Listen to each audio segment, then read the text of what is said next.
పిల్లలు లేకపోవడానికి ఎక్కువగా కారణాలు ఆడవాళ్ళ సైడ్ నుంచే ఈ పిల్లలు లేకపోవటానికి కారణాలు ఉంటాయి అనేది. అట్లా ఏం లేదండి. పిల్లలు లేకపోవటానికి కారణాలు ఆడవాళ్ళ సైడ్ నుంచి ఎన్ని ఉంటాయో, మగవాళ్ళ సైడ్ నుంచి దానికన్నా ఎక్కువ కారణాలే ఉంటాయి.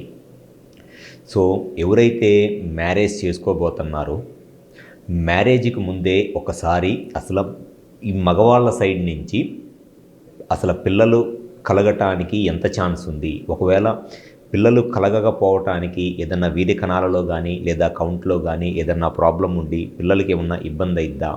ఒకవేళ పిల్లలకి గనక ఏమన్నా ఇబ్బంది ఉంటే, రేపు మ్యారేజ్ అయిన తర్వాత పిల్లలు పుట్టడానికి దానికి కారణాలేమిటి? అండ్ దాన్ని ఎలా ఓవర్‌కమ్ చేయొచ్చు అనేది సింపుల్‌గా ప్రీమ్యారిటల్ ఈ ఫర్టిలిటీ టెస్టింగ్‌తో ఈజీగానే ఐడెంటిఫై చేయవచ్చు.